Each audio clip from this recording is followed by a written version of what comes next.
तो उन्होंने कहा कि क्या हम्म, ये बहुत रेवोल्यूशनरी है। अच्छा। और फिर उन्होंने कहा कि नोटिस कर दिया और स्टे नहीं किया, हम्म, बावजूद इसके कि सुप्रीम कोर्ट ने कहा कि सब स्टे रहेंगे। हाँ। अब उन्होंने स्टे नहीं किया और उन्होंने टिप्पणी की कि इतने खाली है कि इनको कुछ और काम ही नहीं है, फिर कहीं और जाना चाहिए। कौन से प्रस्ताव थे? आप देखिए, ये जो आपने वननेस यूज किया ना, हाँ जी। ये संविधान में जो डाइवर्सिटी का, बहुलतावाद का हाँ। जो विचार है, ये वननेस उसको काटता है कि हमारा जो राज्य के प्रति सेकुलर होने की बात है, वो किसी धर्म को प्रमोट करने का काम भी नहीं करेगा। एक को प्रमोट करे, दूसरे को ना करे, ये भेदभाव तो नहीं कर सकता वो। इसलिए धर्म के आधार पे ना प्रमोट करेगा, ना किसी को पीछे करेगा। परंतु इंडिविजुअल को तो हमारा संविधान अधिकार देता है कि अपने धर्म को मान सकते हैं, प्रमोट भी कर सकता है। समाज के बनावट में जो गैर बराबरी है, सामाजिक संरचना में, ढांचे में जो गैर बराबरी है, उसको अगर आप किसी तरह बनाए रखने की बात करते हैं, तो भी संविधान पे चोट है।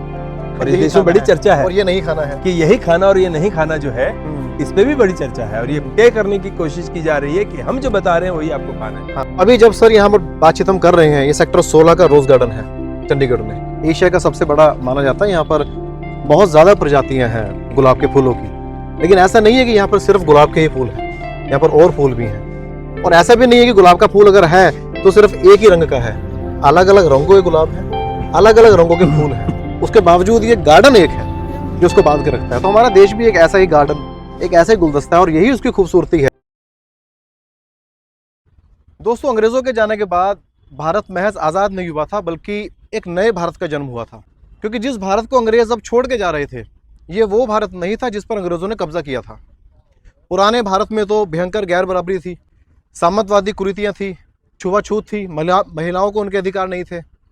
इन सब कुरीतियों को दूर करना था, सबको बराबर का अधिकार हो, समानता का अधिकार हो। इन सब बातों को लेकर मत्थापच्ची हुई, खूब बहसें हुई, 7 लोगों को इसकी जिम्मेदारी दी गई और करीब 2 साल और 11 महीने लगे। एक बुकलेट तैयार हुई जिसको संविधान का नाम दिया गया। ये मेरे हाथ में है भारत का संविधान, कॉन्स्टिट्यूशन ऑफ इंडिया। 26 नवंबर 1949 को संविधान भारत का तैयार हो गया, इसको हमने अडॉप्ट कर लिया। आज दोस्तों 75 साल हो चुके हैं संविधान को अडॉप्ट किए हुए। ध्यान रखना, 26 जनवरी को हमने इसको लागू किया था, अडॉप्ट हमने 26 नवंबर को किया था। आज हम अपने संविधान के बारे में बात करेंगे। हमारे साथ हैं बड़े सीजन लॉयर, पंजाब और हरियाणा हाईकोर्ट से राजीव गोदारा जी। नमस्कार सर, कैसे हैं सर आप? ठीक है, बढ़िया, एकदम बहुत बढ़िया। इनसे आज हम संविधान के बारे में बात करेंगे। वैसे तो मामला बड़ा टेक्निकल है, इतना टेक्निकल है कि संविधान की किसी प्रोविज़न को समझने के लिए कई बार बहुत लंबे साल लग जाते हैं। हाई कोर्ट और सुप्रीम कोर्ट में कई बार 9, 11 या 13 जजेस को बैठना पड़ता है, तब जाके समझ में आता है इसमें क्या लिखा है। लेकिन हम कोशिश करेंगे अपनी बातचीत को टेक्निकल ना करके एक आम आदमी भी समझ सके, ऐसे हम कोशिश करेंगे। तो सर, मेरा वैसे यही मानना है कि किसी भी टॉपिक की जो टेक्निकलिटी है वो उसको आम इंसान से दूर ले जाती है। तो आज हम संविधान के बारे में बात करेंगे, आपसे कुछ सीखेंगे और बात रखेंगे ऐसे कि एक आम इंसान को भी समझ आ जाए। बिल्कुल। किसी भी देश को या हमें भारत को भी एक संविधान की ज़रूरत क्यों पड़ती है? मतलब ऐसा तो नहीं है कि जब संविधान लागू नहीं था तब ये देश नहीं था। तो एक संविधान की ज़रूरत भी क्या है किसी देश को? बड़ा बेसिक सा सवाल है। किसी समाज को साथ जीने के लिए, इवन किसी परिवार को साथ जीने के लिए कुछ तो बनाना पड़ता है कि हम ऐसे रहेंगे, ऐसे उठेंगे, ऐसे करेंगे। ऐसे समाज को साथ रहने के लिए उसकी प्रक्रियाएं बनानी होती हैं। और संविधान एक मूलतः, संविधान भी, भारत का संविधान की बात करें तो मूलतः ये उन प्रक्रियाओं को तय करता है कि हमारे यहाँ पर कैसे हम चलेंगे। कुछ हिस्सा इसमें यह है कि यहाँ रहने वाले लोगों के क्या अधिकार होंगे, कैसा समाज होगा, एक दूसरे से संबंध कैसे होंगे, राज्य जो है वो अपने सिटीजन्स के साथ, अपने नागरिकों के साथ कैसा व्यवहार करेगा, नागरिक के क्या अधिकार होंगे, राज्य उस पर कितनी रोक लगा सकेगा, और राज्यों के बीच में, स्टेट के बीच में, अलग अलग विभागों के बीच में कैसी प्रक्रियाएं, कैसे संबंध होंगे। जब इतना बड़ा मामला हो, उसको संचालित करने के लिए और सुचारू रूप से काम करें, इसके लिए कुछ तो चाहिए। वो जो कुछ नियम कायदे हैं, जिसको हम नियम कायदे कहें, वो अलिखित हो सकते हैं, वो लिखे जा सकते हैं। जहां आपने कहा कि पहले भी तो चलता था, हाँ ठीक है, चलता था, परंतु हमेशा आप देखिए, किसी भी जमाने में जाइए, कुछ अलिखित तो रहता है, कुछ तो रहता है कि ये हम करेंगे। वायलेट अलिखित भी होता है, उल्लंघना लिखित की भी होती है, वो एक अलग बात है। ठीक बात, ठीक बात। मतलब अब सीधी शब्दों में कहें तो ये रिलेशन तय करता है सरकार का देश के लोगों के साथ, सरकार का, जैसे भारत की बात करें, यूनियन, फिर इसके स्टेट्स, स्टेट्स के साथ भी, फिर उनके बीच में संबंध, स्टेट्स के आपस के संबंध, नागरिकों के हाँ। साथ, नागरिकों का नागरिकों के साथ संबंध, और कैसे फिर हमारे जैसे हम लोकतंत्र जिसको कह रहे हैं, जो हमारा पार्लियामेंट्री डेमोक्रेसी है, चुनाव की प्रक्रिया है, इसको तय ये करता सारा है। कुछ तय होता हमारी सरकार कैसे बनेगी, सरकार में क्या होगा, है। कैसे चुनाव होंगे, उसको तय हम्म। करता है। हमारी न्यायिक प्रक्रिया कैसे होगी, उसको तय करता है। हाँ। हमारे यहाँ की अगर हम बात करें तो पूरे हमारी स्टेट की पूरी फंक्शनिंग में 3 विभाग बड़े, 3 अंग बड़े हैं। एग्जीक्यूटिव, सरकार जिसको हम कहते हैं, कानून बनाने वाली संस्था लेजिस्लेचर, पार्लियामेंट, विधानसभा, और जुडिशरी, न्यायपालिका, जो कानून का इस्तेमाल कैसे किया जा रहा है इस सब को भी तय करती है। और संविधान जो पार्लियामेंट को और विधानसभाओं को अधिकार देता है कि वो कानून बना सकती है, उसी अधिकार के तहत ही वो कानून बनाती है। बिल्कुल। और कौन से विषय पे कानून बनाएगी केंद्र सरकार, कौन से पे राज्य सरकार बनाएगी, ये भी संविधान में तय है। तो इन और कौन से में दोनों सरकारें बना सकेंगी, और उनके कितनी सीमाएं होंगी, क्या अधिकार होंगे। तो इन सब में किसी ने वॉयलेट तो नहीं किया, किसी ने अतिक्रमण तो नहीं किया। इस सब को तय करने का काम भी सुप्रीम कोर्ट ही करता है। तो कानूनों को लागू करवाना, कानून संविधान सम्मत है या नहीं ये तय करना, और उसकी सीमाओं के परे तो कोई नहीं जा रहा, ये सब न्यायपालिका का काम है। तो इस तरह पूरे समाज को चलना, उसको कैसे चुने जाएंगे, सरकार में कौन चुने जाएंगे, पार्लियामेंट्री डेमोक्रेसी कैसे काम करेगी। और इतना ही नहीं, चलते चलते हम यहाँ भी आए कि हमारी पंचायतें कैसे चुनी जाएंगी। ये कानून की बजाय संविधान ने भी कहा कि पंचायतें 3 टायर सिस्टम होना चाहिए, मीन्स लोकल बॉडी जैसे होनी चाहिए। तो संविधान मोटे तौर पे ये काम तो करता है। अब संविधान को हम देखें, मैंने शुरू में वो किताब दिखाई भी है, तो बड़ी टेक्निकल है अपने आप में। इतनी टेक्निकल है कि कभी कभी किसी प्रोविज़न को तय करने के लिए कि इसके मायने क्या है, इसके मतलब क्या है, 11 या 13 जजेस को भी बैठना पड़ता है। इतनी ज़्यादा टेक्निकल है वो। और जो लीगल फील्ड से जुड़े लोग हैं, जो वकील हैं, हम आप, या जजेस हैं, या जो गवर्नमेंट जॉब के एस्पिरेंट्स हैं, वो सब तो कहीं ना कहीं संविधान को पढ़ लेते हैं। अब रही बात आम इंसान की, तो बहुत बड़ा वर्ग ऐसा भी है जिसने शायद पूरी ज़िंदगी में कभी संविधान को हाथ में उठा के ना देखा भी ना हो।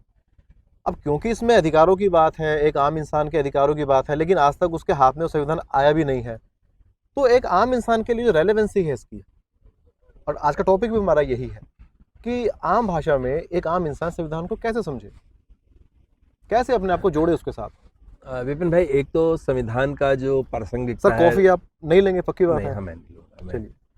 जो प्रासंगिकता इसकी है, जो इसकी रेलिवेंस है, वो आम नागरिक के लिए भी उतनी ही है जितनी किसी और के लिए है। उसके पूरे जीवन को तय उसको भी उतना ही करती है। जैसे मैं आपको उदाहरण के तौर पे कहूँ, संविधान की किताब को आपने देखा भी ना हो, हाथ में उठाने छोड़ दीजिए, ठीक है, परंतु आपका जो संविधान का आर्टिकल 21 कहता है, right to life and personal liberty, वो तो इंडिविजुअल को ये संविधान का आर्टिकल 21 देता है ना, ठीक। और इस पे बहसें होंगी, सुप्रीम कोर्ट इसको अलग अलग तरह से डिफाइन करेगा, और कितना आगे बढ़ा।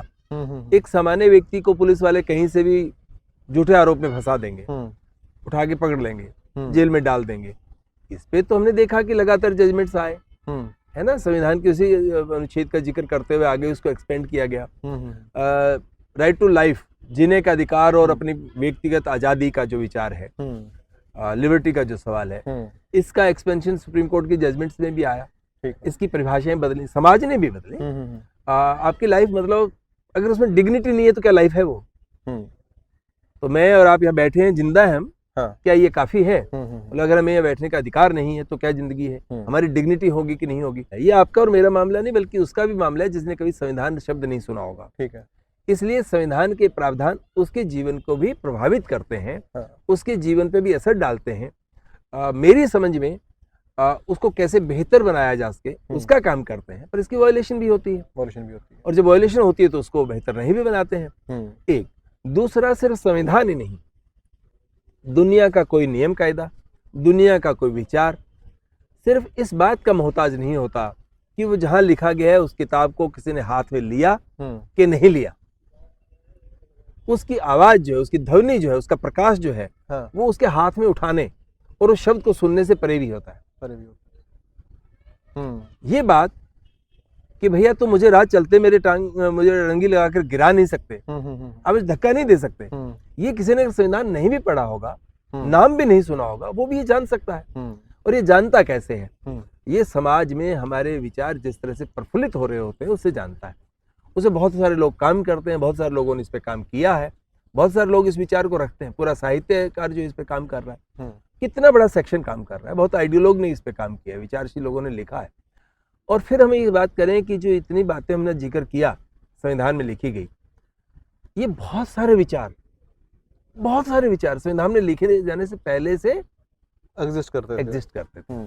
इसलिए वो लिखे गए, इसलिए लिखे गए। और फिर उसका एक्सपेंशन नए तरीके से सोचा भी गया, उसकी नई परिभाषाएं भी गढ़ी गई, उसके नए फलक को भी निहारा गया, देखा गया, उससे संविधान बना। और बनने के बाद भी वो लिखे जाने की परिधि, उसका दायरा कितना बड़ा है, उसको भी हमारी सुप्रीम कोर्ट ने रेखांकित किया है। तो जिसको आज हम कह रहे हैं, जैसे मैंने कहा, लाइफ विद डिग्निटी, आज हम लाइफ विद डिग्निटी कह रहे हैं तो हमारे दिमाग में एक पिक्चर बन सकती है, मेरी एक बन सकती है, आपके दूसरी, तीसरे के कुछ अलग। ठीक है। परंतु आज से 10 साल बाद हो सकता है वो डिग्निटी की परिभाषित करते हुए और ज्यादा आगे बढ़ाते हैं। जैसे राइट टू इंफॉर्मेशन, कानून तो 2005 में आया, ठीक है, पर हमारी कोर्ट ने तो इससे पहले कह दिया था हमारे संविधान में निहित है, जानने का अधिकार हमारा पहले से संविधान में निहित है। ठीक है। जब हमारे संविधान में सेकुलर वर्ड जोड़ा गया तो उसके पीछे भी ये कहा जाता है कि सेकुलर वर्ड वह प्रीएम्बल में तब आया, प्रस्तावना में, परंतु हमारा समाज, हमारा स्टेट सेकुलर होगा। स्टेट हमारी गवर्नमेंट की गतिविधियां सेकुलर होंगी। हमारे जो सरकार, राज्य के तीनों अंग मैंने बताया, कार्यपालिका, न्यायपालिका और विधानपालिका, उनका पूरा कामकाज सेकुलर प्रिंसिपल्स पे होगा। ये तो ऑलरेडी संविधान की प्रीएम्बल में जोड़े जाने से पहले नहीं है ना, उसकी मूल भावना में ही है, मूल भावना में ही है। इसलिए ये समय पे परिभाषित होता है, इसका दायरा बढ़ता है, और समाज जितना जागरूक होता है, और समाज में ये एक टकराव भी चलता ही रहता है। टकराव क्या है? व्यक्तिगत आजादी का, इंडिविजुअल के राइट्स का, नागरिक के राइट्स का, और स्टेट पावर का। ये टकराव, ये द्वंद, ये दलीलें, ये बहस, वो सिर्फ 2 साल 11 महीने में पूरी नहीं हुई, ये चलती रही हैं और चलती रहेंगी। और यही समाज का आगे बढ़ने का तरीका है कि बहसें, ये विचार चलते रहे। अभी शायद मैंने आज ही के अखबार में पढ़ा या कल पढ़ा है, सुप्रीम कोर्ट तक एक पिटीशन पहुंची है। पहले भी इस पे बात होती रही है कि सेकुलर वर्ड जो है प्रीएम्बल में से हटा दिया जाए, सोशलिस्ट वर्ड जो हटा दिया जाए। 1976 में ऐड किए थे ये, जब इंदिरा गांधी जी की प्राइम मिनिस्टर थी। अब वैसे मेरा व्यक्तिगत मानना यही है कि जब तक ये वर्ड्स संविधान के प्रीएम्बल में नहीं भी थे, तब भी हमारा संविधान अपने आप में सेकुलर था, तब भी हमारा संविधान अपने आप में सोशलिस्ट था। अब उस पिटीशन में जो आर्गूमेंट है पिटिशनर की, डिटेल मुझे नहीं पता, लेकिन उसका एक आर्गूमेंट ये भी है, जो रिसेंटली जजमेंट आई है अभी जस्टिस चंद्रचूड़ जी की, राइट टू प्रॉपर्टी को लेकर, जिसमें उन्होंने ये भी कहा है कि जो उस वक्त की जो प्रिंसिपल्स थे, जो जजमेंट थी जस्टिस कृष्ण अय्यर जी की, वो एक खास तरह की इकोनॉमिक आइडियोलॉजी से प्रभावित थी, जो कि नहीं होनी चाहिए। अब उस जजमेंट का हवाला लेकर यहाँ पे वो कहा जा रहा है कि इन शब्दों को प्रीएम्बल से हटा दिया जाए। जैसे आप बात कह रहे हैं कि लगातार चीज़ें जो है वो तरक्की करती हैं, बहस होती है, आगे बढ़ती हैं। अब वो आगे बढ़ने का मतलब ये भी हो सकता है कि चीज़ों को और इम्प्रूव किया जाए, और ये भी है आज की पिटीशन फाइल होगी, इन वर्ड्स को हटा दिया जाए। विपिन भाई देखिए, अगर उस जजमेंट का हम जिक्र करें तो वो जजमेंट जितनी लंबी है और उस पर हम बात करेंगे तो मुझे लगता है फिर जजमेंट के एक शब्द पे बात करना होगा। बात कर सकते हैं, लेकिन जरा टेक्निकल ना हो, इसलिए हम उस टेक्निकल में नहीं जाएंगे। इसलिए हम कुछ बातें, कुछ वक्तव्य के बजाय कुछ प्रश्नों की, कुछ खुले सवालों की दृष्टि से भी कर सकते हैं। ठीक है। अगर हम जजमेंट पे स्पेसिफिक पे जाएंगे तो उसके लिए तो टेक्निकल होना और थोड़ा जटिल होना एक अपरिहार्य हो जाता है। मतलब इसलिए मजबूरी हो जाती है कि अगर आप फिर उसके जजमेंट के एक एक शब्द की बात करेंगे हम छोड़ देते हैं, क्योंकि हमने शुरू में बात किया कि हम उसकी बात नहीं कर रहे हैं। ठीक है। वो अगर पहले जस्टिस कृष्णा अय्यर की और पहले की जजमेंट थी और अब जजमेंट एक दूसरी आई, और उसमें भी 7 जजों ने एक बात कही, एक जज ने बिल्कुल अलग बात कही, तो इसलिए हम उस बहस में क्यों पड़े। ठीक है। परंतु लबोलबाव क्या है, जैसे आपने सेकुलरिज्म की बात की, संविधान में की प्रस्तावना में शब्द ये रहे कि ना रहे सेकुलरिज्म, संविधान के आर्टिकल 14 और 15 में तो साफ लिखा है ना कि राज्य अपने लोगों में जाति, धर्म, लिंग, क्षेत्र, रंग, इन सब के आधार पे भेदभाव नहीं करेगा। बिल्कुल, है ना। जब वो इस आधार पे भेदभाव राज्य नहीं करेगा तो यही बताता है कि इस राज्य को सेकुलर तरीके से काम कर रहा है। हमारा संविधान का व्यक्ति के सेकुलर होने की बात कर रहा है, और जब व्यक्ति के संदर्भ में बात करेंगे तो सेकुलरिज्म का राज्य की सरकार से या राज्य से, स्टेट से, इंडिया गवर्नमेंट से या किसी राज्य की सरकार से या किसी सरकारी इदारे के सेकुलर होने से अलग हो जाएगा। ठीक बात है। वो इसलिए हो जाएगा कि हमारा जो राज्य के प्रति सेकुलर होने की बात है, वो किसी धर्म को प्रमोट करने का काम भी नहीं करेगा। एक को प्रमोट करे, दूसरे को ना करे, ये भेदभाव तो नहीं कर सकता वो। इसलिए धर्म के आधार पे ना प्रमोट करेगा, ना किसी को पीछे करेगा। ठीक है। परंतु इंडिविजुअल को तो हमारा संविधान अधिकार देता है कि अपने धर्म को मान सकता है, मान सकता है और प्रमोट भी कर सकता है। प्रमोट भी कर सकता है। इसलिए दोनों के लिए अलग मायने होंगे। व्यक्ति के लिए ये होगा कि एक व्यक्ति अपने धर्म को माने, प्रमोट भी करे, परंतु इसके लिए दूसरे धर्म को के खिलाफ माहौल जो बनाता है, हेट जो पैदा करता है, नफरत फैलाता है, उसको डिबार करता है, उसका संविधान करता है, उसके हमारे बहुत सारे कानून करते हैं। और जो हमारे नीति निर्देशक सिद्धांत हैं राज्य में, व्यक्ति नागरिक के जो कर्तव्य हैं, वो भी इस बात को तो रोकते हैं कि आप नफरत नहीं फैलाएंगे। मतलब एक का अधिकार का एक्सरसाइज ऐसा ना हो कि दूसरे के अधिकार क्षेत्र में। जब ये है तो हमारे व्यक्ति के लिए किस तरह का मायने उसके होंगे। और उसको भी छोड़िए आप, मुझे अपने धर्म को मानने का और उसका प्रमोट करने का अधिकार है, परंतु हमारे संविधान की प्रस्तावना सेकुलरिज्म के साथ फ्रेटर्निटी, बंधुत्व की बात भी करती है। तो अगर मैं नफरत फैला रहा हूँ तो उस बंधुत्व का वायलेशन हो जाएगा। इसलिए वो शब्द है, उसके बहुत बड़े मायने हैं, वो एक दिशा देता है, परंतु उसको समझने का प्रक्रिया लगातार चलेगी। अब आपने बात की सोशलिज्म की और जस्टिस चंद्रचूड़ की जजमेंट का जी। अब उस जजमेंट की भी मैं कुछ अलग से बात कहना चाहता हूँ। ये बात सही है कि जिस तरह से जजमेंट आया तो एक छवि ये बनी, एक विचार ये उठा, एक आलोचना ये हुई, या एक विवेचना में ये आया कि ये सोशलिज्म वर्ड को हटाने का एक की तरफ एक कदम। जो आप हिंदी के शब्द भी जो यूज करते हैं कि मेरे लिए तो भारी भरकम हो जाते हैं वो। तो मैं माफी चाहूंगा, मैं कोशिश करूंगा कि मैं शब्दों से बचूं जी। अब जो हम उसको एनालाइज कर रहे हैं, उसका जो क्रिटिक कर रहे हैं, उसमें सब सवाल आए, परंतु अगर इस जजमेंट से पहले देखें और जिसका जिक्र है उस जजमेंट में भी जिक्र है, 1991 में हमारी लिबरल इकोनॉमिक पॉलिसी जो आई, जो ग्लोबलाइजेशन लिबरलाइजेशन का जो दौर आया, उसके बाद क्या हमारे संविधान में सोशलिज्म वर्ड रहते हुए उसी तरह से इकोनॉमिक पॉलिसीज बन रही थी, उसी तरह से इकोनॉमिक पॉलिसीज को कोर्ट्स देख रही थी या कि नहीं देख रही थी? तो वो सोशलिज्म शब्द क्या कह रहा था? मुझे याद है 2002 में मैं एक लॉयर्स की कॉन्फ्रेंस में कोची में था और वहाँ सुप्रीम कोर्ट के एक बड़े वकील हुए राजीव धवन, वो बोल रहे थे और उन्होंने कहा कि हमारे संविधान में सोशलिज्म वर्ड होने के बाद हमारे सरकारों ने लगातार उस शब्द की धज्जियां उड़ा दी, उसको हटाए बिना भी उसको एकदम ध्वस्त कर दिया। हमारी सरकारों ने किया, कोर्ट्स ने भी किया। जैसे बालकों से शुरू हुआ डिसइन्वेस्टमेंट, ठीक है। अब उसके बाद तो सरकारों, कोर्ट्स ने कहा ना, इकोनॉमिक पॉलिसी बनाना सरकार का काम। अगर संविधान के सोशलिज्म वर्ड के मुताबिक, प्रियम्बल का जो वर्ड है, उसकी विवेचना में या उसको आधार मानकर किसी सरकार की आर्थिक नीति की को समझना या उसको परिभाषित करना या उसको परखना उस शब्द के रोशनी में नहीं हो रहा है, या आप कह रहे हैं कि सरकार को नीतियां बनानी है, उसमें दखल नहीं देंगे, इसका मतलब सोशलिज्म वर्ड एक जगह था, एक दूसरा भाव दूसरी जगह था। इसलिए इस जजमेंट ने बहुत कुछ बदल दिया, ऐसा नहीं है, ठीक है। इसको अगर पूरे पर्सपेक्टिव में देखेंगे। दूसरा क्या कहा जजमेंट ने? जजमेंट ने कहा कि हर प्राइवेट प्रॉपर्टी कम्युनिटी का जो रिसोर्स है वो नहीं है, ठीक है ना? तो ये तो हमारे संविधान ने जो हमें राइट टू प्रॉपर्टी दिया है वो कहता ही है, और कहता ही नहीं है, हम सब कहते रहे हैं कि सरकारें किसी की जमीन ऐसी कैसे ले सकती हैं। ठीक बात है। हमारे यहाँ Punjab village common land act में अमेंडमेंट हुआ, पंजाब हरियाणा में सब जगह हुआ, और जो मुश्तरका मालकान, जो साझी जमीनें थी लोगों की, लोगों से कट करके इस्तेमाल के समय ली गई, वो लोगों की जमीन थी, कुछ इस्तेमाल हो गई, कुछ को चिन्हित कर दिया इस पर्पज के लिए इस्तेमाल की जाएगी, कुछ को चिन्हित भी नहीं किया गया और इस्तेमाल भी नहीं किया गया। अब उस जमीन पे बहुत विवाद चले, कुछ लोग, उनमें से कुछ एक लोगों ने कब्जे कर लिए, बाकी तो रह गए। अब अमेंडमेंट आया कि वो सारी जमीनें तो पंचायत की हो जाएंगी, हरियाणा में जैसे 1992 में आया, वो लगातार चलता रहा, और सुप्रीम कोर्ट ने कहा कि पंचायत की कैसे हो जाएगी, तो लोगों की जमीन ने इस्तेमाल नहीं की, तो ठीक है, आपने उनको मुआवजा नहीं दिया, कुछ नहीं किया, तो कैसे हो जाएगी?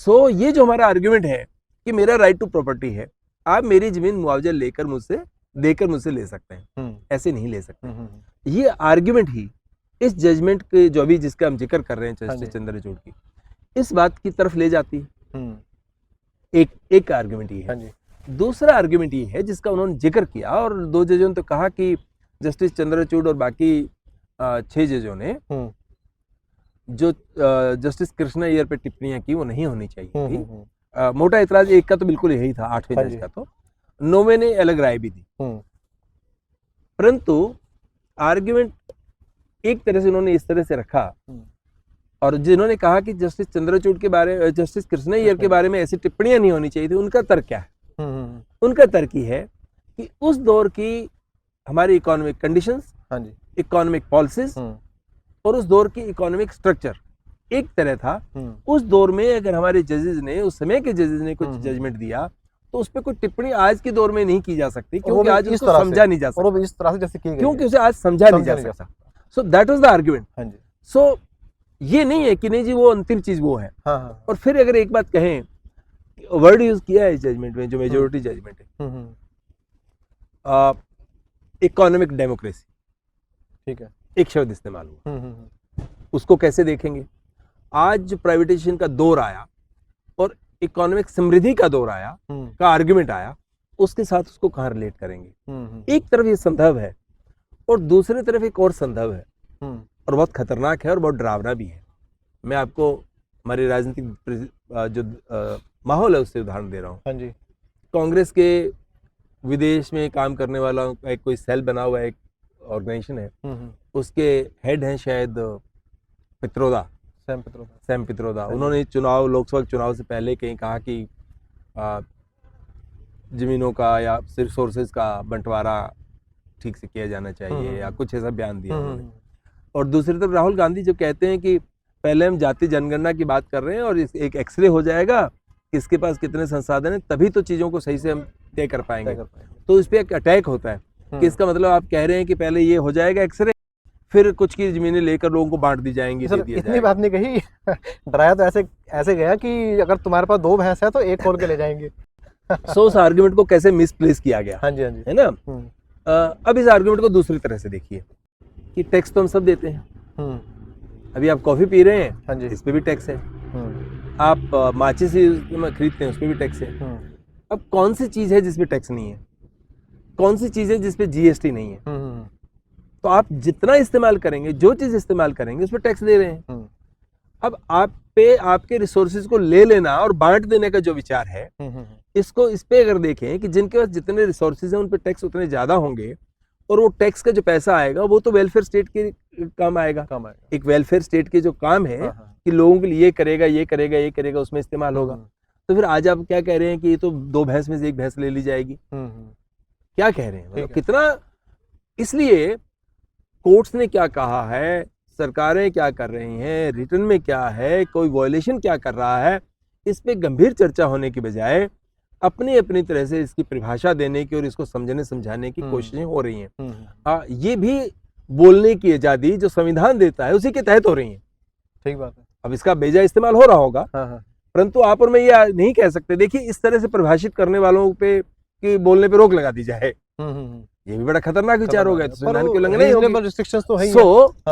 सो नहीं, एक बयान को इस तरह से परिभाषित किया जाएगा, राहुल गांधी के बयान को या कल को मोदी के बयान को, कि उन्होंने तो ये कहा है जो असल में नहीं कहा होता, तो क्या हम कहेंगे इन पर रोक लगा दी जाए जो ऐसे परिभाषित कर रहे हैं? तब सवाल आता है कि रोक नहीं, ये समाज में राजनीतिक विचारों का, सामाजिक विचारों का, अलग अलग तरह के विचार के लोगों का आपसी वैचारिक टकराव होगा। अपनी अपनी बात वो कहेंगे, वो बताएंगे झूठ है, ये सच है, और इसी तरह से समाज बनता है। तो जजमेंट में जो आया, हाँ जी, इसके अंदर भी बहुत सारे पायदान होंगे, बहुत सारे पड़ाव होंगे मुझे लगता है। जैसे टैक्स की बात मैंने की, जैसे लैंड एक्विजिशन के कंपनसेशन की मैंने बात की, और बाल्को का मैंने जिक्र किया, जिस तरह से डिसइन्वेस्टमेंट की बात हुई। तो फिर ये जजमेंट सोशलिज्म के पूरे पर्सपेक्टिव को हटाने की बात के आधार कैसे बन सकती है? ठीक बात। ऑल्दो आधार बनाई जाने की कोशिश हो सकती है, जो पहले भी हो रही थी। व्यवहार में सभी सरकारों ने, मैं सभी सरकारें बहुत अंडरलाइन करके कह रहा हूँ, 1992 के समय कांग्रेस की सरकार थी, फिर 2004 के बाद जब सरकार आई यूपीए की, उसमें लेफ्ट के लोग भी थे। फिर बीजेपी की सरकार आ गई। शायद ही देश की कोई राजनीतिक पार्टी हो जो इन सरकारों को हिस्सा ना रही हो, प्रमुख पार्टियों में से तो जो वोट लेके आ रही हैं या जिनका बड़ा प्रभाव हो। तो फिर उनकी पोजीशन क्या रही? क्या उस पोजीशन से बदले वो? क्या उस लाइन को अलग किया? आप और इसीलिए एक शब्द बार बार चलता है, कॉन्स्टिट्यूशनल फिलोसफी, कॉन्स्टिट्यूशनल मॉरलिटी, और उसके बीच में भी एक बहस है। एक तरफ बड़े अच्छे शब्द हैं, पर मुझे अक्सर ये भी रहता है कि उन शब्दों पे भी कभी चर्चा गंभीरता से होगी तो एक उलझाव पैदा होगा। बिल्कुल ठीक बात है आपकी। और जबकि वो जजमेंट है पुरानी, और उस वक्त का अगर माहौल देखें हिंदुस्तान का, तो वो बहुत जरूरी था। जैसे मैंने शुरू में ही कहा कि सामंतवादी कुरीतियां खत्म करनी थी, जमींदारी सिस्टम खत्म करना था। वो तो तभी हो सकता था ना जब जमीनों का बंटवारा एक रीजनेबल मैनर में हो। तो ठीक है, अब हम बातचीत को आगे बढ़ाएंगे, उससे पहले हम छोटा सा एक ब्रेक ले लेते हैं सर। ठीक है सर। अच्छा, जो हमारे हाई कोर्ट है, जो हमारा सुप्रीम कोर्ट है, वो भी संविधान की देन है। जैसे किसी व्यक्ति का, किसी सिटीजन का कोई फंडामेंटल राइट वायलेट होता है, वो गुहार लगाता है, हाई कोर्ट पहुंचता है, सुप्रीम कोर्ट पहुंचता है। रोजाना आप और हम जैसे वकील जो हैं हाई कोर्ट में खड़े होते हैं किताब लेके संविधान की हमारी, कि देखो जी ऐसा ऐसा हो गया। थोड़ा सा और बताइए आप कि संविधान की जो एप्लीकेशन है कोर्ट्स में किस तरह होती है? कैसे एक आम बंदा जो है, जब उसके अधिकारों का हनन होता है, फिर वो कोर्ट में खड़ा होता है अपने वकील के जरिए कि देखो जी ऐसा मेरे साथ हुआ है, मेरा बचाव किया जाए। मुझे लगता है थोड़ा खड़े होकर बातचीत कर ले, है ना? देखिए, आपने जो बात कही ना कोर्ट्स में कैसे होता है, हाँ जी।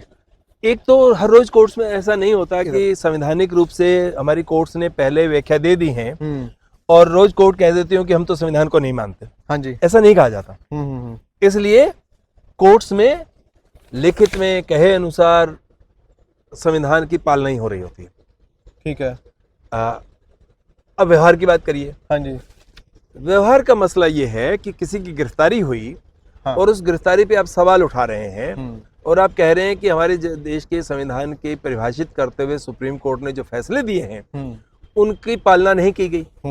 अब पर्टिकुलर जज कभी उस बात को उस तरह से सोचता है और कभी नहीं सोचता, सुनता है, कभी सुनता और कभी नहीं सुनता है। और कभी क्या होता है, उसमें जिस तरह से पुलिस ने, प्रोसिक्यूशन ने जो आरोप लगाया होता है, वो आरोप ही इतना सनसनीखेज होता है कि जज साहब भी उससे सनसनीखेज माहौल में उससे प्रभावित हो जाते हैं। एक दूसरा, अभी अब जिस जजमेंट की बात कर रहे थे, जो प्रॉपर्टी वाला जो जिसका सवाल हमने जिक्र किया, उसमें जस्टिस चंद्रचूड़ ने कहा कि इकोनॉमी को लेकर, इकोनॉमिक्स को लेकर जो किसी के पॉलिटिकल विचार है वो संविधान नहीं हो सकता या उसको ऐसे मान्यता नहीं दी जा सकती। अब ये सिद्धांत सिर्फ वहां लागू नहीं होना चाहिए, ये हर रोज हर जगह होना चाहिए। और हर रोज हर जगह जजेस अपनी व्यक्तिगत प्रेजुडिसेस, अपनी ओरिएंटेशन, अपने विचार, इन सब से प्रभावित होकर फैसले कर रहे होते हैं, जो कि नहीं होना चाहिए। बिना ये कहे कि संविधान की ये जजमेंट जो है उसका तो मैं जिक्र नहीं कर रहा हूं या उसका मैं वायलेट कर रहा हूं, ऐसा कहते नहीं है। जैसे मैं आपको एक बहुत उदाहरण दूं, मान लीजिए सुप्रीम कोर्ट ने पिछले दौर में कहा कि सेडिशन, जिसको राष्ट्रद्रोह, राजद्रोह अलग अलग तरह से कहा जाता था, वो चैलेंज हुआ और कहा कि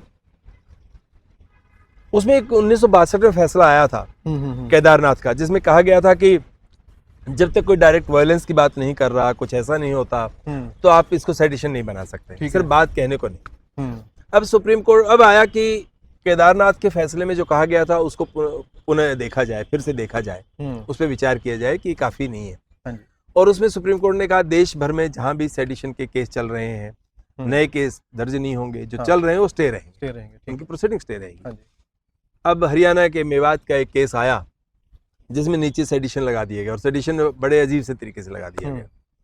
मतलब अगर उसकी मेरिट की बात करेंगे तो बिल्कुल कुछ भी नहीं है। अपने दर्शकों को बता दें, सेडिशन जो है वो उस वक्त का कानून है जब अंग्रेजों का, हाँ, उस समय का था, और अभी उसको अलग तरह से नया जो कानून बने उसमें बदल दिया गया। पर वो मामला ये जुलाई से पहले का था जब आईपीसी, इंडियन पीनल कोड, भारतीय दंड संहिता लागू थी। ठीक है। उसमें चार्ज फ्रेम हो गया। सुप्रीम कोर्ट के रोक वाले आदेश के बाद नीचे की कोर्ट ने चार्जेस फ्रेम कर दिए सेडिशन के, उसके खिलाफ हाई कोर्ट में रिवीजन आई, और जज साहब ने पहले दिन कहा कि आज मैं आपकी छुट्टियां होने वाली है, मैं छुट्टियां नहीं खराब करना चाहता, तो तारीख ले लीजिए। ठीक है। नेक्स्ट डेट पे आए, तो उन्होंने कहा कि क्या हम्म, ये बहुत रेवोल्यूशनरी है, अच्छा। और फिर उन्होंने कहा कि नोटिस कर दिया और स्टे नहीं किया, हम्म, बावजूद इसके कि सुप्रीम कोर्ट ने कहा कि सब स्टे रहेंगे। हाँ, अब उन्होंने स्टे नहीं किया और उन्होंने टिप्पणी की कि इतने खाली हैं कि इनको कुछ और काम ही नहीं है, फिर कहीं और जाना चाहिए। कौन से जैसा होते हैं? शायद ये कहना उचित नहीं चलो होगा, बाद में मेरे कान में बता देना आप। मैं अभी उचित नहीं समझता, ठीक है, क्योंकि मैं ठीक इसलिए है। उचित नहीं समझता। हाँ, ये बात कही जा और इस सकती बात से है, कोई फर्क भी नहीं पड़ता है। ये बात निजी कही जा हाँ, सकती है, नाम लिया जा सकता है, हम्म, पर मैं यहाँ जो बात कर रहा हूँ, जो बात की गंभीरता है, गंभीर था। वो जज के नाम में नहीं है। हाँ, वो इस बात में है कि कभी कभी हमारे जज साहिबान सुप्रीम कोर्ट के फैसलों को, संविधान के फैसलों, संविधान में जो लिखा है उसको मानते हुए या उसको नकारने की बात कहे बिना अपने व्यवहार में, अपने ऑर्डर में जो कर रहे होते हैं उसको अनदेखा कर रहे होते हैं। ये होता है अक्सर। तो जब हम कोर्ट के सामने जाते हैं, जो आपने कहा, हाँ, तो संविधान वही रहता है, संविधान की जो परिभाषा है वो भी वही रहती है, सुप्रीम कोर्ट के फैसले वही रहते हैं, सामने भी किताब पड़ी रहती है और हाँ, उनकी मान्यता रहती है। हाँ, परंतु कोई भी जज अक्सर ही अपने विचारों के से प्रभावित होता है और उस तरह के फैसले दे देता है। मुझे याद है बहुत पहले एक बार चंडीगढ़ में प्रोटेस्ट हुआ, पुलिस ने लाठीचार्ज किया, अगले दिन फोटो छपी अखबारों में, इतनी तोड़फोड़ कर दी आंदोलनकारियों ने, ये लूट लिया, ये कर दिया, कुछ कुछ छपा। और उसके जब बेल एप्लीकेशन कोर्ट के सामने गया, हाँ, तो जज साहब ने कहा कि मैंने क्या बात कर रहे हैं, इनमें बेल की बात कर रहे हैं, मैंने तो अखबारों में देखा है। ये बड़ी एक विचित्र और कानूनी तौर पर अखबार की छपी हुई खबर का कोई वैल्यू नहीं है। इसलिए मैंने कहा, तो ये बात सही है कि संविधान की अपनी एक विचारधारा है, संविधान अपने आप में एक बात कहता है, वो ABCD जो भी कहता है, और उसकी जो फिलॉसफी है उसके साथ हम जाएंगे कि या इंडिविजुअल वकीलों के और जजों के दृष्टिकोण, जो जज बन गए हैं उनके दृष्टिकोण को महत्व मिलेगा और फैसले उस तरह से आएंगे। ये एक बड़ा सवाल है। और उस संदर्भ में अगर उस जजमेंट को देखेंगे तो मुझे लगता है आप और मैं दोनों इस एक लाइन का तो समर्थन करते नजर आएंगे, ऑल्दो इसकी बड़ी डिफरेंट डायमेंशंस हैं। इसलिए आप और मैं भी एक बार कहेंगे तो दूसरी बात हम उलझ जाएंगे। ठीक है। जैसे हम सब जानते ही है ना, मेवात में डिमोलिशन हो रहा था और सरकार ने मास डिमोलिशन शुरू कर दिया था, बुलडोजर चल गए थे। योगी जी ने, उत्तर प्रदेश के मुख्यमंत्री ने, तो देश भर में बुलडोजर के मसीहा हो गए हैं। बुलडोजर बाबा के नाम से जाने जाते हैं। वो झारखंड में गए तो बुलडोजर पे से फूल उन पे बरसाए जा रहे थे, सिंबल बन गया था, बल्कि एक बन गए थे। हाँ। और यहाँ अखबारों में खबर छपी और अगले दिन कोर्ट ने सो मोटो कॉग्निजेंस लेते हुए स्टे कर दिया। बहुत हिम्मत वाला काम था, बहुत बड़ी बात थी। तो अखबार में छपी खबर का महत्व होता भी है, ये महत्व भी है। इसलिए हम एक जगह कहते हैं अखबार में छपी खबर को क्यों देखा जाए, तो दूसरी जगह हम कहते हैं देखा जाए।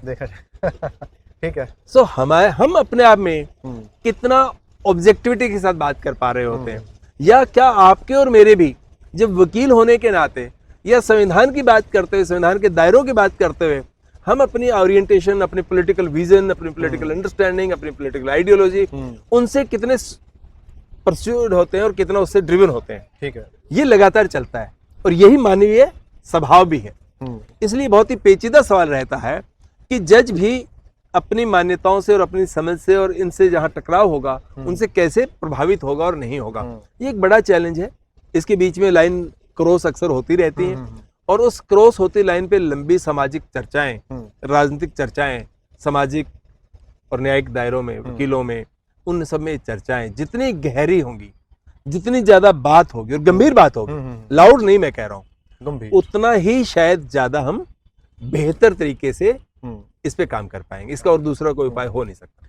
अब जो बुलडोजर पे जो उसके जो स्पीड पे ब्रेक भी लगी है, जो रोक लगी भी है, वो संविधान की ही देन है। चाहे वर्ड सुप्रीम कोर्ट के हों, लेकिन वो निकले सब संविधान से ही है। संविधान की वजह से ही अब ये लोगों को अचीव हुआ है कि पूरी तरह से उस पर रोक लग गई है। ये बुलडोजर वाले मामले में जो दिल्ली के केस में जो जजमेंट आया और पूरे देश के लिए डायरेक्शन जारी हुए, उस जजमेंट को आप देखेंगे तो कोर्ट ने तो कहा है उसमें रूल ऑफ लॉ के सिद्धांत की बात की, जो basic principle of the constitution है, और उसमें सेपरेशन ऑफ द पावर की बात की, बिल्कुल, जो इन तीनों अंगों की मैंने जो बात की, जुडिशरी एंड न्यायपालिका और विधानपालिका, उसका जिक्र उसमें है। हाँ जी, है ना। जितने प्रिंसिपल्स उस जजमेंट में इस्तेमाल किए वो तो संवैधानिक है। और उन संवैधानिक प्रिंसिपल के आधार पे जिनको बेसिकली कहा गया कि हमारे संविधान के बेसिक प्रिंसिपल्स हैं, हाँ, उनको आधार बनाते हुए ही सुप्रीम कोर्ट ने ये कहा है कि आप इस प्रक्रिया का पालन करेंगे, इस प्रक्रिया का पालन किए बिना आप डिमोलिशन नहीं कर सकते। हाँ। ये एक अलग बात है कि आज भी आपको सुनने को मिलेगा, कोई कहेगा कि अच्छा सुप्रीम कोर्ट ने क्या कर दिया। सुप्रीम कोर्ट ने कर दिया, अच्छा ऐसे बुलडोजर मत चढ़ाइए घर पे, पहले नोटिस देकर चढ़ाइए, फॉलो करिए, तंज के तरीके से भी कहा जाएगा। हाँ, हाँ, अब इस पे आप हंस सकते हैं, क्या कर सकते हैं, ठीक है। क्योंकि अभी हम बात कर रहे हैं आज यहाँ, और हमें छूट है कि हम बात करें, साथ बैठे व्यक्ति को डिस्टर्बेंस ना हो, ये हमारा काम है। और परसों अगर हम यहाँ टेंट लगा दें और कहें कि अभी हम यहीं रहते हैं, हाँ, हम एक स्टूडियो यहाँ बना लेते हैं और अपना दफ्तर भी बना लेते हैं, तो हमें हटाने का और बुलडोजर हम पे चलाने का अधिकार सरकार का नहीं होगा, तो ये कौन करेगा। एक तरह की, यहाँ भी मैं एक थोड़ा कंट्रोवर्शियल, विवादास्पद या बहस वाली बात कहना चाहता हूँ। जब हम ये बात कर रहे होते हैं तब एक बड़े फलक पे जाएंगे तो एक और सवाल है, और वो सवाल ये है कि जिनके पास इस देश की संपदा में कोई सीधे अधिकार नहीं है, जिनके हिस्से कुछ नहीं आया है, वो कहाँ जाए। हमारे जो, इनको हम कहते हैं कि इलीगल कॉलोनीज बस गई, उनको उजाड़ा जा रहा है, और इस तरह से कहीं कोई लोग बस जाते हैं जिनको रहने की जगह नहीं है, उनको उजाड़ा जाता है। तो उस संदर्भ में फिर हम क्या कहेंगे, हमने टेंट लगा लिया, बुलडोजर चल गया, एक समझ होगा, और जिनके उसको जगह ही नहीं है और रहने के लिए कहीं अपनी झोंपड़ी बना ली, उनके लिए दूसरा होगा। क्या करेंगे आप। तो आपको संविधान को एक ही हर परिस्थिति में बिल्कुल स्ट्रिक्ट बात करता हो, ऐसा नहीं हो सकता। आप उसको एक रिलेटिव टर्म में भी समझेंगे, उन बाकी देश काल परिस्थितियों के संदर्भ में भी समझना आपको होगा। ये एक सवाल तो हमेशा रहेगा, कहाँ पर कोई ओवर रीच कर रहा है अपने राइट को, और कहाँ पर कोई बेसिक नेसेसिटी पूरी हो रही है। उसमें भी मुझे लगता है फिर आगे अगर लेके जाएंगे बात को, हाँ। तो जब हमारे पास सरकार है, ये काम सरकार का है कि बेसिक नेसेसिटी पूरी करने का काम करे, और बेहतर तरीका यही होगा। वरना तो बेसिक नेसेसिटी के नाम पे कौन कौन सी जगह को कब्जा लेगा, और पता लगेगा कि जिनको सच में जरूरत है वो पीछे रह गए, और जो सक्षम थे उन्होंने बेसिक नेसेसिटी के नाम पे रिसोर्सेज पे कब्जा कर लिया, जो आज भी देश में लंबे समय से हम देखते आए हैं, 70 साल से देख रहे हैं, लगातार ऐसा भी होता है। किसी की प्रॉपर्टी तो 400-500 गुना बढ़ गई है कुछ ही सालों में, और कुछ जो है गरीबी, बड़ी गिनती जो गरीबी रेखा से नीचे फिसलती जा रही है। बातचीत को रखेंगे जारी। अभी सर जैसे हम बात भी कर रहे हैं संविधान के बारे में, तो रिसेंटली खासतौर से जो पिछले इलेक्शन हुए देश में, अब हमारे पार्लियामेंट के, उस वक्त भी संविधान लगातार चर्चा में रहा। यहाँ तक कि जो ऑपोजिशन लीडर थे राहुल गांधी जी, अपनी हर सभा में, अपनी हर प्रेस कॉन्फ्रेंस में एक संविधान की जो बुकलेट है अपने साथ रखते थे, उसको दिखाते थे, और एक माहौल ऐसा बना कि जो रूलिंग पार्टी है वो संविधान बदल देगी, तो अगर संविधान को बचाना है तो हमें इलेक्ट करो। तो इसका एक संविधान का अपने पॉलिटिकल महत्व जो है ना, वो पिछले दौर में निकल कर आया है, और अखबारों में छपना संविधान के बारे में, रैलीज में इस पे बात होनी, पीसीज में इस पे बात होनी, पॉलिटिकली कैसे दोनों पार्टीज, चाहे वो रूलिंग पार्टी है या जो अपोजिशन है, कैसे इसको पेश करती है लोगों के सामने कि देखो संविधान को बचाने वाले हम हैं, दोनों ही कहेंगे, और एक दूसरे पे इल्ज़ाम भी लगाएंगे, क्योंकि रूलिंग पार्टी भी कहती है कि यही वो लोग हैं जो आज संविधान बचाने की बात कर रहे हैं जब इन्होंने संविधान की धज्जियाँ उड़ाई थी, और ऑपोजिशन कहते हैं कि देखो आज संविधान की धज्जियाँ आज उड़ाई जा रही हैं। देखिए, इस पार्क में कुछ लोग बैठे हैं, आराम से बैठे हैं, उनको बताया जाए कि हाँ पानी की व्यवस्था और सुंदर हो जाएगी, वॉशरूम्स और अच्छे उपलब्ध हो जाएंगे, कुछ और सुविधाएं हो जाएंगी, हाँ। इस बात से उन्हें एतराज नहीं होगा। ये बताया जाए कि वो आते हैं, छुट्टी के दिन बैठते हैं, लोग आराम से बैठ पाते हैं, और इसको उखाड़ दिया जाएगा, गड्ढे डाल दिए जाएंगे, घास उखाड़ दी जाएगी, तो उनके लिए एक चिंता की बात है। यानी जिस चीज से आपका जीवन के सुंदर होने की, बेहतर होने की उम्मीद है या संकल्प है, जैसे आपने शुरू में कहा कि पहले का भारत, आज अंग्रेज आए तब का और जब अंग्रेज जा रहे थे अलग था, और पहले ये था, तो इसका मतलब ये नहीं था कि जब अंग्रेज जा रहे थे तब फ्यूडलिज्म नहीं था, गैर बराबरी नहीं थी। संविधान में हमने एक संकल्प लिया, रिजॉल्व किया कि हम ये करेंगे, जिसमें सब चीजें नहीं होंगी। वो संकल्प अभी पूरा नहीं हुआ है, लगातार प्रक्रिया जारी है, परंतु संवैधानिक प्रावधान एक उम्मीद बनाते हैं कि उस संकल्प को हम पूरा कर पाएंगे। उसके लिए जितनी लड़ाई, जितना संघर्ष तीखा होगा, जितनी आवाजें तीखी होंगी, सक्षम संभव हो पाएगा। परंतु जब लोगों को ये लगता है कि इस संविधान के अनुरूप देश बनने से सब लोगों को अधिकार मिलेंगे, बराबरी होगी, महिलाओं को अधिकार होगा, दलित आदिवासी को अधिकार होगा, उस समय अगर ये बताया जाए कि संविधान को बदलने की बात हो रही है, यानी कोई संविधान जो उम्मीद देता है, जो अधिकार देता है, अधिकार भी देता है और उम्मीद भी देता है, वो खत्म किए जा रहे हैं, उन पे हमला है, तो लोगों को वो बात महत्वपूर्ण लगती है।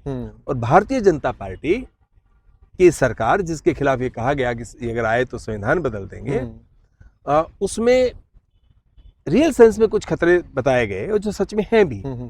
जैसे देश में आवाज उठाने वालों पे जिस तरह के प्रतिबंध लगाए जा रहे हैं, आंदोलन करने वालों पे जिस तरह के एक्शन लिए जा रहे हैं, यूएपीए वगैरह बहुत पहले से आ गए, टाडा आ गए, है ना, उसके जहां तक अब पहुंचे हम, जहां मर्जी नेशनल एजेंसी जो है वो रेड करेंगी और कहाँ की इसको घेर लेंगी, कुछ मालूम नहीं है, कुछ जानकारी नहीं होगी।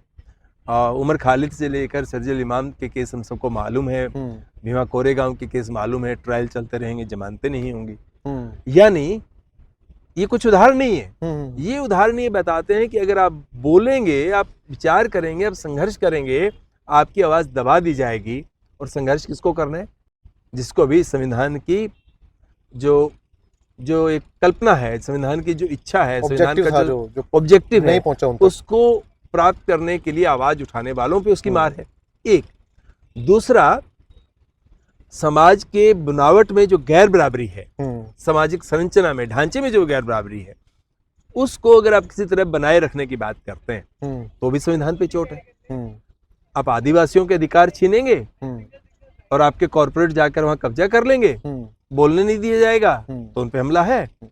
और ये होता है लगातार। देश के राष्ट्रपति, देश के प्रधानमंत्री तो नहीं, देश के राष्ट्रपति तो आदिवासी हैं, माइनॉरिटी से बना दिए जाते हैं, परंतु हमले उन पे जारी रहते हैं। इस देश में माइनॉरिटीज पे किस तरह से हमला हो रहा है, लिंचिंग कब किस बात पे हो जाएगी कोई जानता नहीं है। ये जो डर है, ये संविधान को खत्म करने की बात ही है। और बहस क्या है? भारतीय जनता पार्टी की सरकार जिस पे आरोप है कि संविधान बदल देगी, वो भी जानती है कि संविधान को चाहने वाले लोगों की संख्या बड़ी है, और इसलिए नहीं कि वो किताब को चाह रहे हैं, उसकी जो उसमें दिए गए अधिकार, उससे दी गई बनी उम्मीद, और उसमें बराबरी का एक जो सपना है, वो उसमें उन्हें दिखता है। इसलिए भारतीय जनता पार्टी कहती नहीं है तो हम बचा रहे हैं असल में। और कौन बचा रहा है और कौन हटा रहा है, ये ना तो जजमेंट से तय होगा, ये समाज में चलने वाले गंभीर बहसों से तय होगा, बातों से तय होगा। बड़ी बड़ी बातों से नहीं होगा, एक तरफा बातों से नहीं होगा, पार्टीजन बातों से नहीं होगा। तो हमारे यहाँ त्रासदी बनती जा रही है कि हमारे यहाँ विमर्श बहुत हो रहा है, चर्चा बहुत हो रही है, सूचना बहुत है, पर सूचना विमर्श कितना पार्टीजन होता जा रहा है, कितना एकांगी होता जा रहा है। कैसी बात एक दूसरे की हाँ में हाँ मिलाने की एक अलग अलग ग्रुप में हो रही है, जहां सिर्फ सहमतियां हैं, जो आपसी असहमतियों के बावजूद आपसी चर्चा का जो क्षेत्र है, वो दायरा है, वो घट रहा है, वो कम होता जा रहा है। बिल्कुल। तो जो टारगेट उस वक्त लिया गया था हमारे कॉन्स्टिट्यूशन फ्रेमर्स ने, जिसके तहत इसमें प्रोविजंस डाली गई इक्वालिटी की, हमारे फंडामेंटल राइट्स और डायरेक्टिव प्रिंसिपल्स, तो कितना संविधान अचीव कर पाया है? मुझे लगता है कि काफ़ी हद तक अचीव कर पाया है, लेकिन अभी दूरी बहुत लंबी भी है, इधर थोड़ा गड्ढा सा है। अगर हम अचीव करने की अगर हम बात करें तो इसका कोई एग्जैक्ट ऐसा पैमाना तो नहीं हो सकता। नहीं है। हाँ। किसी घटना को आप देखेंगे तो कंपैरिजन कर सकते हैं पास्ट से। किसी घटना को आप देखेंगे तो आपको लगता है कि आपने अचीव किया, पर अचानक आपके सामने उमर खालिद का सवाल आ जाएगा, किसी और का सवाल आ जाएगा, कहीं गिरा दिए मकानों का सवाल आ जाएगा बने प्रक्रिया के, तो आपको लगेगा कुछ भी नहीं हुआ। महिलाओं की जिस तरह की स्थिति आज भी समाज में है, आपको लगेगा कुछ भी नहीं हुआ, परंतु डोमेस्टिक वायलेंस एक्ट बन गया है और लागू हो रहा है, उसकी बात करेंगे तो आपको एक उम्मीद बनेगी। पर इसका पैमाना मेरी नजर में यही है कि जो संविधान ने का ऑब्जेक्टिव था, संविधान के ऑब्जेक्टिव में एक हमारी प्रक्रियाएं कैसे चलेंगी, हाँ जी, चुनाव कैसे होंगे, कौन कैसे चुना जाएगा, एक वो, और दूसरा अधिकारों की बात, दोनों को अलग अलग देखे। एक तरफ हमारी जो संवैधानिक संस्थाएं बनाई गई, संस्था पूरे सिस्टम को चलाने के लिए, हाँ जी, उन पे सवाल उठे, ऊपर वहां भी बहुत सारी दिक्कतें हैं। जैसे भी चुनाव आयोग पे अभी बहुत सवाल है, लगातार बहुत गंभीर सवाल उठे हैं। तो एक तरफ वो है, दूसरी तरफ बहुत सारा कुछ बदला भी है, हाँ, पॉजिटिव भी हुआ है, जिसमें अब सरकारों पे, संस्थाओं पे नियंत्रण रखने का अधिकार लोगों के पास आया है। वो कितना इस्तेमाल कर पाते हैं, कहाँ कर पाते हैं, कितना सक्षम होते हैं, वो अलग सवाल है। और दूसरा, जो हम अधिकारों की बात कर रहे हैं, लोगों के जीवन की बात कर रहे हैं, उसमें जब लोग ये जानने लगते हैं कि ये भी हमारा अधिकार है, हमें ऐसे जीने का हक है, ये संवैधानिक हमारे ऑब्जेक्टिव जो थे, संविधान की परिकल्पना जो थी, संकल्प था, उससे आज समाज में बड़े स्तर पे फैला है। उसमें कितने बड़े समाज में अपने अधिकारों के प्रति, अपनी डिग्निटी के प्रति, अपने जीवन के प्रति एक उम्मीद जो बनी है, एक जानकारी जो हुई है, वो उसका एक पैमाना है। अगर उस पैमानों को लें तो आज जिनको अधिकार नहीं मिल पा रहे हैं, उनको आज ये जानकारी है कि उनके अधिकार हैं। वो बड़ा अधिकार उनका उनके सामने है। 1947 में वो बहुत कम था। इस संदर्भ में इस तरह उसको आंकें तो हम पाएंगे कि इस संविधान ने काफी अचीव किया है, और काफी है जो नहीं कर पाया अभी तक, जिसको अभी करना है। और जो किया है उसी से प्रेरणा और मजबूत धरातल मिलता है जिसे आगे बढ़ा जा सकता है। तो हमारे देश में हम देखते हैं कि अलग अलग तरह की कम्युनिटीज़, अलग अलग तरह की कास्ट, रिलीजन, बहुत तरह की डाइवर्सिटी है, और संविधान कम से कम इस बात को तो अचीव कर ही पाया कि एक सूत्र में उनको बांध के रखा है। लेकिन इसका मतलब ये भी नहीं है कि सबको एक कर दिया उसने। वननेस वाली बात नहीं है कि सब एक जैसा होगा, लेकिन हाँ ये है कि जो एक यूनिटी इन डाइवर्सिटी वाली बात है कि देखिए, ये जो आपने वननेस यूज किया ना, हाँ जी, ये संविधान में जो डाइवर्सिटी का, बहुलतावाद का हाँ, जो विचार है, ये वननेस उसको काटता है, वननेस उसके खिलाफ है। इसलिए कि सब कुछ एक जैसा वन नहीं नेशन होगा। वन इलेक्शन, हाँ, one nation one kind of education, ये तो हमारे संविधान की मूल भावना के ही से खेल करता है। हाँ। और यही कि जैसा समाज है, जो आइडिया ऑफ फेडरलिज्म है, पंचायती राज सिस्टम है, तो हम समाज में अपने अपने तरीके से जिएंगे, अपने अपने तौर तरीकों से जिएंगे, अपनी अपनी मान्यताओं के साथ जिएंगे, पर उसमें जो संविधान में जिसको गैर बराबरी माना गया, अधिकारों को उल्लंघन माना गया, आपकी या मेरी प्रथाएं, संस्कृति, उसको जारी रखेगी और किसी एक सेक्शन के साथ अन्याय करती रहेगी, वो इजाजत नहीं होगी। इसीलिए आपको अपना धर्म मानने का और उसका प्रचार करने की छूट है। मुझे अपना धर्म मानने और अपना प्रचार करने की छूट है। मुझे अपने समाज का समूह बनाने की छूट है। जिस समाज में मेरा जन्म हुआ, जिस क्षेत्र में मेरा जन्म हुआ, वो छूट है। आपको महिला संगठन बनाने की छूट है। ये हमारे संविधान की सुंदरता है। परंतु जब वननेस की बात करेंगे तो इस बहुलतावाद पे बुलडोजर चल जाएगा। तब तक इसको मैं ऐसे भी देखता हूँ, जैसे इंद्रधनुष में सात रंग होते हैं, सब रंग अलग अलग हैं, लेकिन आपस में कोई डिस्प्यूट नहीं है उनका। तो इंद्रधनुष तो एक ही है ना, रंग अलग अलग है, साथ चल तो हमारा देश भी ऐसा ही है कि इसमें बहुत ज्यादा डाइवर्सिटी है। उसके बावजूद भी संविधान जो है उसको एक सूत्र में बांध के रखता है। लेकिन ऐसा नहीं है कि वो कहता है कि सबने ये एक ही काम करना है या इस एक ढंग से उठना है, ऐसे नहाना है, ऐसे ब्रश करना है, ऐसे खाना है, यही खाना है। और ये देशों में बड़ी चर्चा है, और ये नहीं खाना है, कि यही खाना और ये नहीं खाना जो है, इस पे भी बड़ी चर्चा है। और ये तय करने की कोशिश की जा रही है कि हम जो बता रहे हैं वही आपको खाना है। हाँ, क्योंकि हम मेजोरिटी है और वो संविधान की उल्लंघना है। तो अभी जब सर यहाँ पर बातचीत हम कर रहे हैं, ये सेक्टर 16 का रोज गार्डन है चंडीगढ़ में, एशिया का सबसे बड़ा माना जाता है। यहाँ पर बहुत ज़्यादा प्रजातियाँ हैं गुलाब के फूलों की। लेकिन ऐसा नहीं है कि यहाँ पर सिर्फ गुलाब के ही फूल हैं, यहाँ पर और फूल भी हैं। और ऐसा भी नहीं है कि गुलाब का फूल अगर है तो सिर्फ एक ही रंग का है। अलग अलग रंगों के गुलाब हैं, अलग अलग रंगों के फूल हैं। उसके बावजूद ये गार्डन एक है जो उसको बांध के रखता है। तो हमारा देश भी एक ऐसा ही गार्डन, एक ऐसा ही गुलदस्ता है, और यही उसकी खूबसूरती है। और आने वाले कुछ महीनों में, शायद फरवरी के महीने में, यहाँ जो रोज फेस्टिवल होता है, हाँ जी, उसमें जो आपने कहा, इसको बहुत सुंदर तरीके से देखने को मिलेगा। वो कोई आए और देखे तो पाएगा कि गुलाब के तरह तरह की प्रजातियों के, तरह तरह की किस्म के फूल होंगे, अलग अलग रंग होंगे, अलग अलग उनकी झलक होगी, और वो एक दूसरे से टकरा भी नहीं रहे होंगे, साथ भी रह रहे होंगे, टकरा भी नहीं रहे होंगे, और किसी दूसरे के अधिकारों पर का अतिक्रमण भी नहीं कर रहे होंगे। तो जो अपने आपको अपने होने की बात जो है, वो किसी का अतिक्रमण ना होने के साथ जो है, वही बहुलतावाद है।